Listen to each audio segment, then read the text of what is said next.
The relative magnetic permeability of substance, इसमें बहुत important concept use हो रहा है, हो सके तो प्लीज इसे समझने की कोशिश करना, क्योंकि इसके कॉन्सेप्ट को मैं डिटेल में बताना चाहता हूं आप लोगों को, थोड़ा टाइम भले ही लग जाएगा क्योंकि ये कंफ्यूजिंग रहता है कई बार। आपने सुना होगा मैग्नेटिक ससेप्टिबिलिटी, आपने मैग्नेटिक फील्ड फोर्स सुना होगा, या आपने इंटेंसिटी ऑफ मैग्नेटाइजेशन सुना होगा, पैरामैग्नेटिक, डायामैग्नेटिक, फेरोमैग्नेटिक ये सुना होगा, और परमेबिलिटी सुना होगा। इन सारे कॉन्सेप्ट को मैं अभी बता रहा हूं हाथों हाथ, कोई जरूरत नहीं थी सब कुछ करने की, लेकिन मैंने पहले ही बोला ये हम बहाने के तौर पे ले रहे हैं सैंपल पेपर को, मैं इसके जरिए अभी कॉन्सेप्ट बिल्ड कर रहा हूं। इधर देखो, हमारे पास कुछ टर्म्स होते हैं, जैसे एक होता है हमारे पास जाई, ये जाई जो होता है इसे कहते हैं मैग्नेटिक ससेप्टिबिलिटी। क्या कहते हैं इसे? Magnetic susceptibility, magnetic susceptibility. Magnetic susceptibility sir क्या करती है? ये होती है सर, यहां पे इनपुट होता है और ऊपर पे आपके पास होता है आउटपुट। इसका मतलब क्या होता है सर? ये आई का मतलब है इंटेंसिटी ऑफ, प्लीज समझना ध्यान से, मैं आपका टॉपिक क्लियर कर रहा हूं ये वाला, कई बच्चों को टॉपिक में प्रॉब्लम रहती है। इंटेंसिटी ऑफ मैग्नेटाइजेशन, अभी मैं समझाऊंगा इसका मतलब क्या हुआ। इंटेंसिटी ऑफ मैग्नेटाइजेशन है, और नीचे पर जो आपने H लिखा हुआ इसको हम मैग्नेटिक इंटेंसिटी भी कहते हैं या मैग्नेटिक फोर्स भी कहते हैं। तो आप जो आपका मन करे वो आप क्या ले, ये H लिखा हुआ है, M नहीं समझना, ये मैग्नेटिक इंटेंसिटी है, मैग्नेटिक फील्ड इंटेंसिटी आप इसे कह सकते हो, ठीक है। जैसे इलेक्ट्रिक फील्ड इंटेंसिटी और इलेक्ट्रिक फील्ड ऑलमोस्ट सेम होता था ना E, वैसे यहाँ नहीं है। मैग्नेटिक फील्ड जनरली यूज किया जाता है B के लिए और मैग्नेटिक फील्ड इंटेंसिटी यूज किया जाता है H के लिए।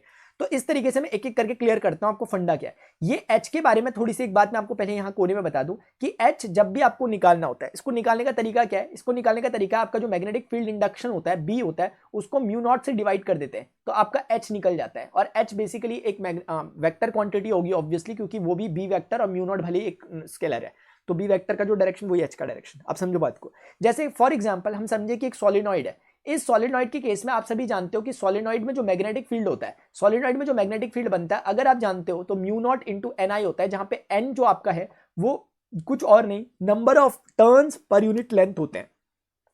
तो इसका मतलब ये हो गया कि अगर आपको कोई बोले कि H निकालना है तो आप बोलोगे B अपॉन म्यू नॉट, और B की वैल्यू आ रखी है म्यू नॉट एन आई, तो उस हिसाब से ये आ जाएगा इतना, और फिर आप कह सकते हो एन आई, यानी सिंपली आप कह सकते हो, मैं यहाँ पे झुक जाता हूँ थोड़ा, H बराबर एन आई आ गया। यानी कहने का मतलब है कुल मिलाकर के आपको अगर मैग्नेटिक फील्ड इंटेंसिटी देखनी है that is directly proportional to current. जितना ज्यादा सोलेनॉइड में करंट होगा इसका मतलब आप उतना ज्यादा मैग्नेटिक फील्ड इंटेंसिटी वहां प्रोड्यूस करवा रहे हो। और रही बात एन की, तो N is not just a number, it is number per unit length. इसका मतलब क्या हुआ सर? इसका मतलब ये हुआ अगर आप यूनिट निकालोगे तो आई की यूनिट एम्पियर आ जाएगी, लेकिन नंबर ऑफ पर यूनिट लेंथ, यानी नंबर तो ऊपर रहेगा वो तो यूनिट लेस है, लेकिन पर यूनिट लेंथ एल नीचे रहेगा, तो एम्पियर पर मीटर या एम्पियर मीटर स्क्वायर आपकी क्या आ जाएगी, इसकी यूनिट आ जाएगी। ये आपको बात यहां से समझ में आ रही है? क्या यूज है इसका सब कुछ मैं आपको बताऊंगा, बस देखते रहो, थोड़ी देर में आपको समझ में आ जाएगा। मैं पहले कहानियों के थोड़े किरदारों से आपको इंट्रोड्यूस करवा रहा हूं, फिर एकदम से फिजिक्स बताऊंगा इसके पीछे की क्या होती है। आई थिंक आपको यहां तक की बातें समझ में आ रही होगी।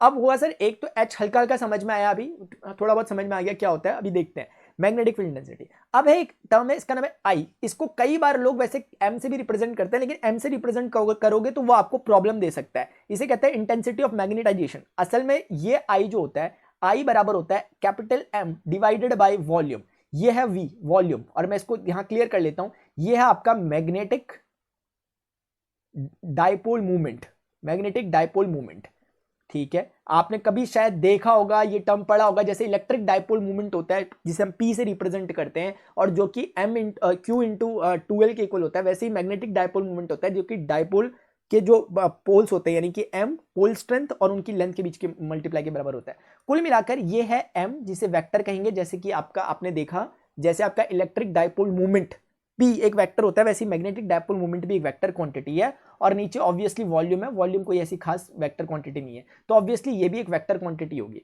अब समझो बात को, आपको अगर थोड़ी जानकारी होगी, इतना समझ में आया है फिलहाल? आ रहा है सर समझ में? देखो यार, मैं ना, आपने कभी पढ़ने की कोशिश की होगी, इस टॉपिक को समझ नहीं आया होगा तब आपको समझ में आ रहा होगा, क्योंकि आप इसमें डायरेक्टली यूज कर रहा हूं ना, किसी पर्टिकुलर टॉपिक को तो हम पढ़ नहीं रहे, लेकिन इसको भी मैं देखो तह से उठा रहा हूं, वो क्वेश्चन को एक बहाने के तौर पर ले रहा हूं, वरना वहीं से बात करके निकल सकते थे। देखो ये जो M है जिसे आप मैग्नेटिक डाइपोल मूवमेंट कह रहे हो, इसका जनरल फॉर्मूला होता है INA।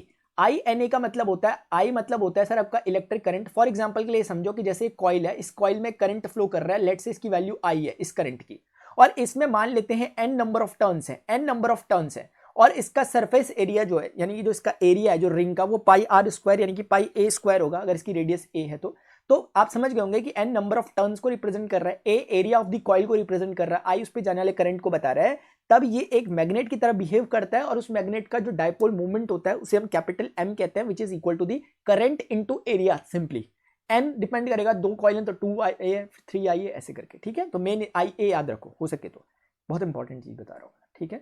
तो आपको शायद ये भी समझ में आ गया होगा कि M बराबर क्या क्या होता है। इन सभी चीजें का अगले अगले क्वेश्चन में भी यूज होगा, इसलिए मैं अभी से यहाँ पर कुछ चीजें बता देता हूँ। अब हम पढ़ते हैं जो मैंने आपको ऊपर पे दिखाया। अब देखो हम एक चीज पढ़ रहे हैं, हम देख रहे हैं सर कि कुछ टाइप ऑफ सब्सटेंसेस होते हैं, जैसे एक होता है पैरामैग्नेटिक, एक होता है पैरामैग्नेटिक, एक होता है डायमैग्नेटिक और एक होता है फेरोमैग्नेटिक। ये इस तरह के हमारे पास मैग्नेटिक, ऐसे कुछ हमारे पास 3 सब्सटेंसेस में हमने अलग अलग कैटेगरीज में इन्हें मैग्नेटिक, इनके मैग्नेटिक बिहेवियर के आधार पे हमने सब्सटेंस को बांटा हुआ है, फेरोमैग्नेटिक, डायमैग्नेटिक और पैरामैग्नेटिक में। अब हम पैरामैग्नेटिक में, और हम देखेंगे कि ये होते क्या क्या है, इसमें क्या क्या होता है। देखो मेरी बात को समझना, असल में जब आपके पास कोई मटेरियल है, कोई एक मटेरियल है, कोई उसका सैंपल है, आप बोल लो कि पैरामैग्नेटिक मटेरियल है। कैसे बोला सर आपने, मैं बताता हूं। आपने इस पे एक एक्सटर्नली बाहर से एक H क्रिएट किया। H का मतलब सर फील्ड स्ट्रेंथ, यानी मैग्नेटिक फील्ड स्ट्रेंथ, या सरल शब्दों में ये समझो कि करंट लगा के मैग्नेटिक फील्ड जनरेट कर रहे हो आप, क्योंकि मैंने आपको पीछे दिखाया H is simply equal to IA। आप देखो यहाँ पर NI, H is simply equal to NI। तो कुल मिला के बेसिकली आपने पर यूनिट लेंथ में जितना करंट डाला उसी को हम H कहते हैं। दूसरे शब्दों में आप समझ पा रहे होंगे ये एक काइंड ऑफ इनपुट है जो आपकी तरफ से दिया जा रहा है सिस्टम में। तो आपने मटेरियल को रखा और मैग्नेटिक फील्ड की स्ट्रेंथ आप अपने हिसाब से बड़ा घटा रहे हो, समझ रहे हो। मैग्नेटिक फील्ड के अंदर डाल दिया एक मटेरियल बॉडी को, इसको डाल दिया, अभी शांति थी, कुछ नहीं था, स्विच ऑन किया, करंट आया, करंट के कारण मैग्नेटिक फील्ड आया, आपने और करंट को इंक्रीज किया और करा। तो आप बेसिकली इनपुट है, इनपुट आपके हाथ में रहता है, इसीलिए इसे इनपुट कह रहा हूं मैं। अब इससे क्या होता है कि जो ये सैंपल आपने लिया, इस सैंपल के अंदर हम जानते हैं कि वो एटम वगैरह से मिलकर बना होता है। एटम होता है तो उसमें इलेक्ट्रॉन वगैरह होते हैं, प्रोटॉन वगैरह होते हैं, तो उनके बीच में कहीं ना कहीं एक डायपोल वगैरह बनता होगा प्लस माइनस के बीच में। तो उसकी ज्यादा गहराई में जाते हुए सिंपल सी बात करता हूं, जो मेन बात है वो ये है कि पैरामैग्नेटिक के केस में एक और मैग्नेटिक फील्ड क्रिएट हो जाता है इस सैंपल के अंदर by the influence of an external magnetic field which is applied by you। जो आपके द्वारा अप्लाई किया गया है उसके इन्फ्लुएंस में आने के कारण इसकी बॉडी में इस तरह के चेंजेस कुछ होते हैं कि इसके अंदर भी एक इंटरनल मैग्नेटिक फील्ड क्रिएट हो जाता है, और वो इंटरनल मैग्नेटिक फील्ड का डायरेक्शन क्या रहता है, along to the direction of an external magnetic field. एक बात ऐसे ही करके, अब दूसरा अभी समझाता हूं, कंक्लूड करूंगा, चिंता मत करो। अब हम लेते हैं दूसरा एग्जांपल डायमैग्नेटिक का। फिर से हमने डायमैग्नेटिक में एक इनपुट के तौर पे H दिया अपना, H मतलब मैग्नेटिक फील्ड स्ट्रेंथ हमने चालू की, मैग्नेटिक फील्ड इंटेंसिटी हमने चालू की लगाना, ठीक है। अब उसके कारण क्या होता है, इस काइंड ऑफ मटेरियल की क्या प्रॉपर्टी होती है कि ये जस्ट ऑपोजिट एक मैग्नेटिक फील्ड क्रिएट करता है, जस्ट ऑपोजिट मैग्नेटाइज होता है। ये M जो रिप्रेजेंट कर रहा है ये टोटल डायपोल मूवमेंट कह लो आप, मैग्नेटिक डायपोल मूवमेंट कह लो, या इसी को आप इंटेंसिटी ऑफ मैग्नेटाइजेशन भी कह सकते हो, क्योंकि इंटेंसिटी ऑफ मैग्नेटाइजेशन जो है वो M पर ही रिलेट कर रही है।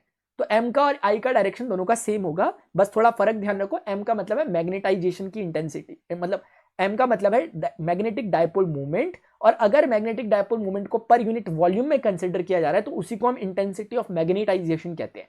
तो आप I भी लिख सकते हो, M की जगह कुछ चलेगा। फेरोमैग्नेटिक सब्सटेंसेस में क्या होता है, जैसे ही हम फेरोमैग्नेटिक सब्सटेंस को एक्सटर्नल मैग्नेटिक फील्ड इंटेंसिटी के इन्फ्लुएंस में रखते हैं तो हम एक बात देखते हैं कि इसमें बहुत ज्यादा तेजी के साथ एक रिपल्शन शो होता है, यानी ऑपोजिट डायरेक्शन में मैग्नेटाइजेशन होता है। तो ये 3 बातें देखने को मिली आपको। अब यहीं से पूरा गेम खत्म हो जाएगा अगर आपको बात समझ में आ गई। देखो इस कहानी में यह समझ में आता है कि पैरामैग्नेटिक सब्सटेंसेस वो हैं जो एक्सटर्नल मैग्नेटिक फील्ड में रखने पर फीबली अट्रैक्ट होते हैं, बेसिकली उसकी तरफ अट्रैक्ट होते हैं। अट्रैक्ट होने का मतलब मैग्नेटिक फील्ड के अलोंग डायरेक्टेड हो जाते हैं। कौन सर, किसकी बात कर रहा हूं मैं, बात कर रहा हूं सर पैरामैग्नेटिक सब्सटेंसेस। तो पैरामैग्नेटिक सब्सटेंस कहीं ना कहीं मैग्नेटिक फील्ड के, एक्सटर्नल मैग्नेटिक फील्ड में एक तरह का अट्रैक्शन शो करते हैं, यानी उसको उसके अलोंग ही जाते हैं, उसको सपोर्ट करते हैं एक्सटर्नल मैग्नेटिक फील्ड को, लेकिन बहुत हल्की मात्रा में। इसलिए आपको दिख रहा होगा मेरा एरो कंपैरेटिवली काफी छोटा है। अब डायमैग्नेटिक सब्सटेंसेस वो हैं जिन्हें आप जैसे एक्सटर्नल मैग्नेटिक फील्ड में रखते हो वो बिल्कुल मुंह फुला के दूसरी तरफ बैठ जाते हैं, यानी वो एक्सटर्नल मैग्नेटिक फील्ड को बिल्कुल अपोज करते हैं, लेकिन हल्के तौर पे, बहुत भारी तरीके से अपोज नहीं करते कि बाहर का इनपुट ही कमजोर पड़ेगा, करते हैं लेकिन हल्का सा रिपल्सन शो करते हैं, ये हल्का सा अट्रैक्शन टाइप का शो करते हैं। ये जो फेरोमैग्नेटिक है ये भी डायमैग्नेटिक, ये भी नहीं फेरोमैग्नेटिक में हाँ फेरोमैग्नेटिक जो होते हैं ये भी एक रिपल्शन शो करते हैं, लेकिन इनका रिपल्शन का जो मैग्नीट्यूड होता है कंपैरेटिवली हाई होता है, वेरी हाई होता है इसलिए मैंने इसका एरो बड़ा बनाया। आपको समझ में आ पा रहा होगा शायद।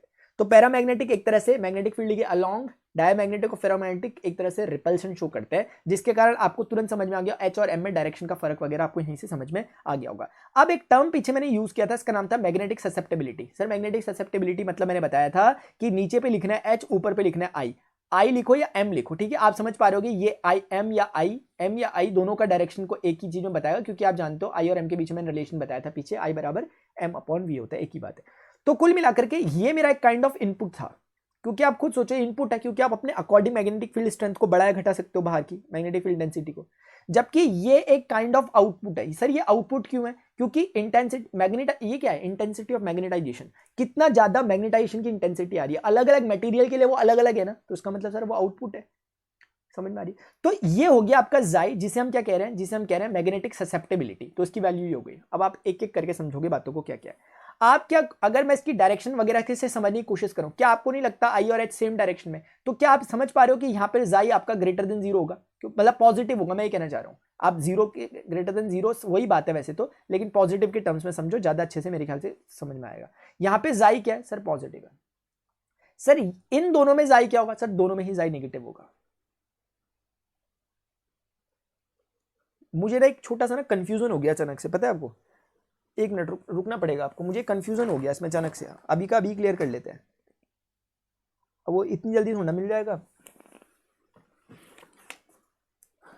मुझे ना अचानक से कंफ्यूजन हो गया फेरोमैग्नेटिक में यार।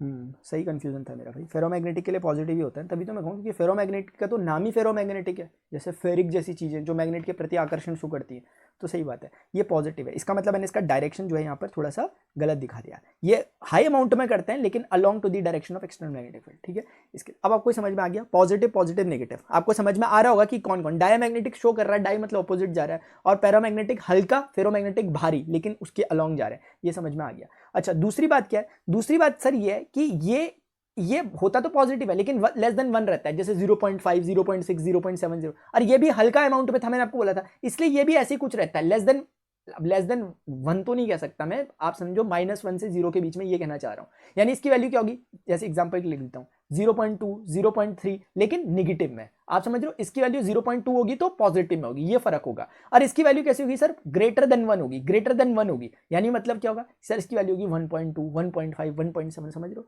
अब आप ये भी समझ जाओगे कि निगेटिव पॉजिटिव क्यों कहा मैंने ऐसा, ये इनकी वैल्यू को लेस देन क्यों कहा मैंने। आप इधर देखो, आपको मैंने यहां क्या दिखाया, आप मुझे बताओ magnitude wise H is greater than I है कि नहीं है? है सर। तो उस हिसाब से एच अपॉन आई क्या हो गया? ग्रेटर देन 1 हो गया कि नहीं हो गया? नहीं सॉरी, आई अपॉन एच निकालना है ना मुझे, तो ससेप्टेबिलिटी निकालने की। आई थिंक यार मैंने आपका टॉपिक क्लियर कर दिया, क्योंकि काफी बच्चों को इसमें प्रॉब्लम रहती है।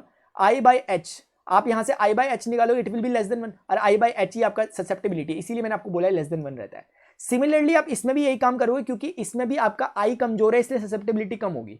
ऐसे समझो कि ये एक ही है और ये उसका 2 गुना है ना। लेकिन इस वाले केस में आप बाहर से जो एक्सटर्नल मैग्नेटिक वो लगाते हो, एच लगाते हो, उससे ज्यादा आपका वैल्यू मिलती है इंटेंसिटी ऑफ मैग्नेटाइजेशन को। यानी कहने का मतलब यह है कि इस समय आपका आई ग्रेटर हो जाता है एच से, तो आप जब आई बाई एच को निकालोगे, this will be greater than 1, और आई बाई एच ही आपका ससेप्टेबिलिटी होता है, that will be greater than 1। इसीलिए सर मैंने आपको एक एक चीज क्लियर कर दी, तीनों बातें बता दी। वो नेगेटिव पॉजिटिव क्यों होती है, क्योंकि यहीं से क्वेश्चन आएगा, क्योंकि सैंपल पेपर करा के वही क्वेश्चन थोड़ा देंगे एग्जाम वाले। अब उन्होंने हमें हिंट दे रखा कि भाई इससे हम क्वेश्चन पूछ सकते हैं, मैंने कहा लो पूछ लो, अब जो पूछोगे, अब कुछ भी पूछ लो आप, ये तो बहुत हल्का क्वेश्चन था हमारे लिए। अब देखो आप क्यों था हल्का। द रिलेटिव मैग्नेटिक परमेबिलिटी, अच्छा एक बात लास्ट और बता देता हूं उसमें, क्योंकि वो भी पूछी जा सकती है ना यार, इसलिए मैं कोई रिस्क नहीं चाहता। देखो ससेप्टेबिलिटी आपने देखा कि सर मैंने आपको देखो याद कराने के लिए कितना अच्छा याद कराया कि आउटपुट अपॉन इनपुट, वरना बच्चों को यही याद नहीं हो पाता कि एच अपॉन आई है, आई अपॉन एच है। मैंने इतना अच्छा आपको हिंट दे दिया कि सर ये इनपुट के सॉरी ये वाला इनपुट है, और मैंने समझाया आपको इनपुट क्यों कह रहे थे, क्योंकि हमारे हाथ में है करंट वगैरह, और ये आउटपुट है जो कि अलग अलग मटेरियल में अलग अलग होगा, ठीक है। और आप अपने नोट्स में अच्छे से इसे प्रिपेयर कर लेना, ये वाले पॉइंट को समझ लो, फिर आप कभी भी इसको कर लोगे, याद करोगे, बार बार भूल जाओगे, समझ लेना। अच्छा एक और बात सर, जाई की एक जो वैल्यू होती है ना, वो ये भी होती है mu times 1 plus I am sorry, I am really sorry, ये होती है म्यू आर बराबर 1 प्लस जाई ऑफ एम। यानी कि जो जाई होता है, यानी कि मैग्नेटिक ससेप्टेबिलिटी जो होती है, वो डिपेंड करती है रिलेटिव परमिएबिलिटी पर, और इस रिलेशन से करती है। रिलेशन बहुत इंपॉर्टेंट है, प्लीज यार इसको गलत मत करना, क्योंकि ये रिलेशन डायरेक्ट आ जाएगा 4 ऑप्शन में से कि क्लिक करो, और इसी पर छोटे मोटे क्वेश्चन पूछे आ सकते हैं। आप बताऊं कैसे? देखो इधर देखो, फॉर पैरामैग्नेटिक, फॉर डायामैग्नेटिक और फॉर फेरोमैग्नेटिक, एक एक करके मुझे बताओ। पैरामैग्नेटिक ये जो एक्सएम रहता है ये क्या रहता है? लेस देन 1 सर, बिल्कुल लेस देन 1 रहता है सर। ये क्या रहता है? Less than 1। ये क्या रहता है सर? Greater than 1। एक क्लियर है? ठीक है सर। इसका नेचर रहता है नेगेटिव, पॉजिटिव। इसका नेचर सर नेगेटिव रहता है, इसका नेचर सर पॉजिटिव रहता है। क्लियरिटी है हमें जब हम लिख रहे हैं पॉजिटिव नेगेटिव, क्यों? क्योंकि वो अट्रैक्शन शो करता है, वो भी उसी के अलॉन्ग जाता है, बस डायमैग्नेटिक रिपेल टाइप का करता है। तो आप समझो, यानी कि यहाँ की केस में वैल्यू क्या होगी सर? 1 माइनस कुछ इस टाइप की कुछ होगी लेट से। यहाँ पे क्या होगी सर? 1 प्लस इस टाइप की कुछ होगी लेट से, और यहाँ पे क्या होगी सर? 1 पॉइंट इस टाइप की कुछ होगी लेट से। आप समझ गए मेरी बात को? अब आप तुरंत से आइडिया लगा सकते हो फटाफट से। इसमें जो आंसर आएगा वो कुछ 1.2 टाइप का आएगा, इसमें आंसर जो आएगा 0.8 टाइप का आएगा, इसमें जो आंसर आएगा वो 1.2 टाइप का कुछ इस तरह का आएगा। मैं क्या समझाना चाह रहा हूं आपको? मैं यहां पर यह बताना चाह रहा था कि जब आप पैरामैग्नेटिक सब्सटेंस के लिए बात करोगे तो आपका जो म्यू आर होगा वो 1 से ज्यादा होगा कि कम होगा? देखो 1 से बढ़ जाएगा, क्योंकि 1 में कुछ ऐड होगी और एक जो भी चीज ऐड होगी वो पॉजिटिव होगी। अच्छा, डायामैग्नेटिक के लिए क्या होगा सर? वो 1 से कम हो जाएगा कुछ ना कुछ। इसलिए डायामैग्नेटिक सब्सटेंसेस के लिए अगर मैं यहां पे सीधे सीधे लिखूं, म्यू आर जो होगा लेस देन 1 होगा, और पैरामैग्नेटिक के लिए मैं अगर सीधे सीधे लिखूं तो म्यू ऑफ आर जो होगा वो ग्रेटर देन 1 हो जाएगा, और ऑब्वियसली इसके लिए भी ग्रेटर देन 1 ही रहेगा, लेकिन इसके लिए फार फार ग्रेटर देन 1 रहेगा। मतलब इसके लिए 1 से बड़ा, मतलब ऐसे, क्योंकि 1 में जो भी चीज जुड़ी है वो 0 पॉइंट समथिंग है, लेकिन यहां पर आप जानते हो 1 में जो भी चीज जुड़ी है वो 1 पॉइंट समथिंग या उससे भी ज्यादा है। तो ये वाला मतलब मच लार्जर देन 1 होगा, लेकिन ये वाला ग्रेटर देन 1 होगा, और ये वाला, अब मैंने एकदम लॉजिक के साथ आपको सब कुछ बताया। अब मुझे नहीं लगता है क्वेश्चन मुझे आपको कराना चाहिए, खुद भाई खुद ही देख लो यार। ये बोल रहे कि x is slightly less than unity है, स्लाइटली लेस देन यूनिटी है, 1 से थोड़ा ज्यादा डायमैग्नेटिक हो गए, और 1 से वो वाला वाई सब्सटेंस जो slightly more than unity, slightly word use कर रहा है। अगर मोर देन यूनिटी बोलता तो फिर भाई वो पैरामैग्नेटिक भी हो सकता है, फेरोमैग्नेटिक भी हो सकता है। आई थिंक आप समझ गए होंगे, पहला डायमैग्नेटिक है, दूसरा। ये होती है क्लैरिटी, अगर आपको इसमें आई है तो। मैंने पूरी कहानी खोल दी, इसकी पूरा चैप्टर ही पढ़ा दिया मैंने आपको। टाइम भले लग गया होगा, पता नहीं 1 आधे घंटा कितना हो गया होगा। ठीक है चलो। An ammeter of resistance, simple सा क्वेश्चन है। ये क्वेश्चन को पहले एक बार रीड करो, फिर मैं आपको उसका मतलब समझाता हूँ। देखो आपको अगर शंट का कॉन्सेप्ट पता होगा कि शंट क्या होता है, शंट का नाम आपने एक बार सुना होगा मीटर ब्रिज पढ़ते